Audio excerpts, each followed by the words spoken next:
E em seu testamento, o Papa Francisco declarou que gostaria de ser sepultado na Basílica de Santa Maria Maggiore, em Roma, e não na Basílica de São Pedro, no Vaticano, contrariando a tradição de muitos papas anteriores. E para falar sobre este assunto e também sobre os próximos passos, recebemos o doutor em filosofia pela PUC de São Paulo e professor de introdução ao pensamento teólogo, Paulo Rafael Oliveira Andrade. Professor, muito bom dia e obrigada pela gentileza da entrevista. Já queria que o senhor contasse para a gente qual é o simbolismo, né, da Basílica de Santa Maria Maior, o porquê o Papa, já em seu testamento, né, fez essa menção que gostaria de ser sepultado lá, ao contrário de normalmente a Basílica de São Pedro.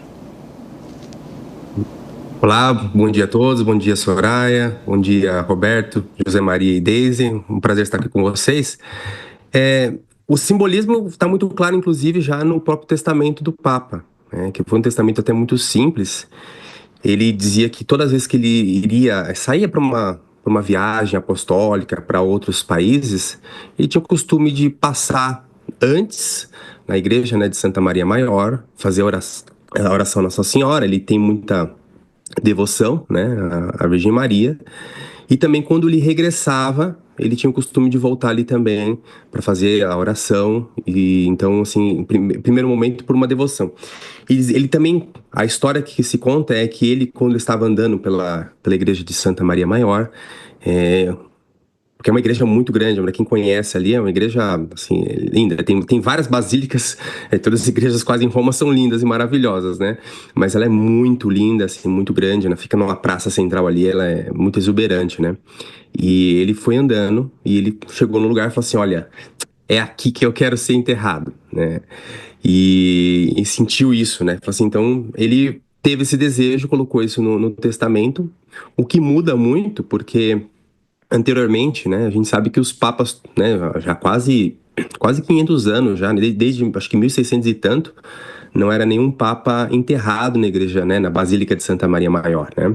Então ele também muda essa tradição, já um estilo de Francisco, né? O nome dele já é o nome primeiro, né? Ou seja, não tem Francisco, é o primeiro latino-americano.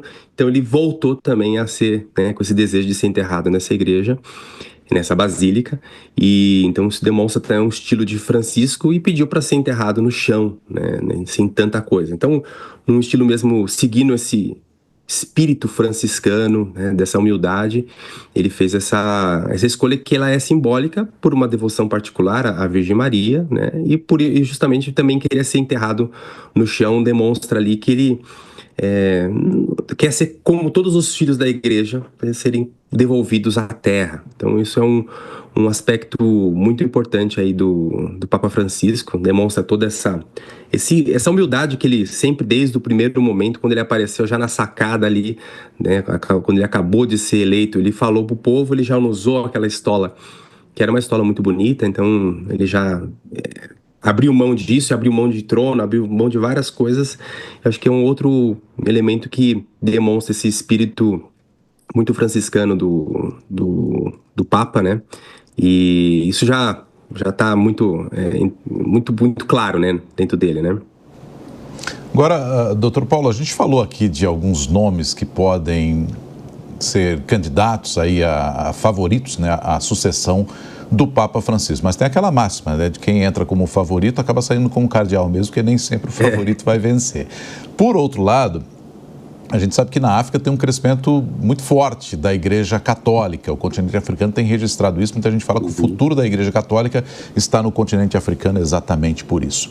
Aí a minha pergunta é, isso é um indício de que a gente pode ter o primeiro Papa negro na Igreja Católica, o primeiro representante do território africano, ou por estar tão bem lá, pode ser que pense-se num outro nome de algum local onde a igreja esteja perdendo fiéis?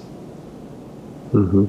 Essa pergunta é bem interessante porque, assim, nós estamos analisando de fora, né? Apesar de eu estar também dentro, né, da teologia, dentro da universidade, né, todo esse contato, assim, a gente não tem todos os elementos que compõem, né, o discernimento para a escolha de um novo Papa, né? E dentro a gente, como você falou, né? Às vezes quem entra como voluntário acaba, né? Como favorito acaba saindo perdedor, digamos, perdedor, modo de dizer, porque, né? Um cargo de papa é uma coisa muito pesada, é muito difícil. Acho que a gente tá até brincando, né?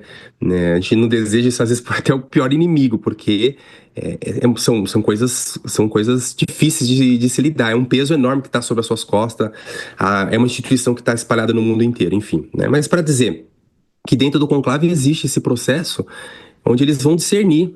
E às vezes essa questão da nacionalidade, como a gente às vezes está pensando, ela de repente pode não ter esse peso, né? A escolha do Francisco, eu vejo, né, ela não foi pela nacionalidade em si, mas foi pela pessoa que ele é. Só que é claro, o que faz o Francisco ser o que ele era, é justamente o fato de ele também ser latino-americano. Então, a característica que compõe a personalidade dele está muito marcada pelo estilo dele também de ser latino-americano, né? Mas se houvesse, por exemplo, um Francisco, dá um exemplo, que não necessariamente fosse europeu, eles escolheriam não pela nacionalidade em si. Então, essa questão da nacionalidade, ela pode ter, claro, existe uma questão de uma referência, traz muitas vocações, a gente assistiu isso na Argentina, né? Quando se escolhe um papa argentino, há sempre uma tendência a aumentar as vocações no país, como também na Polônia, também existiu bastante esse processo, inclusive com João Paulo II e tudo mais. Mas isso eu acho que é uma coisa, às vezes, até meio secundária, né? Em muitos momentos eles não vão pensar a nacionalidade, porque o fator principal é essa pessoa que vai estar na frente da igreja, né? Ela tem essas características que são várias, né? A pessoa precisa de ter, primeiro, ser uma pessoa que vive o evangelho de maneira exemplar, ela seja testemunha, ela não tenha nada contra ela. Ela precisa ser uma pessoa que ama a igreja, que ama o evangelho, que tem uma vida de oração, que tem, né, uma vida de santidade. Esses são os elementos principais, assim, basilares, né? A partir disso, essa pessoa tem condições de estar dialogando, né? Primeiramente internamente da igreja, ela vai conseguir saber lidar com as questões, né? Ela tem uma base ali, uma fala fácil, porque o Papa vai ser um comunicador, né? Então ele tem que ter uma habilidade de comunicação para não criar ruídos. E hoje a internet, ela é uma comunicação rápida.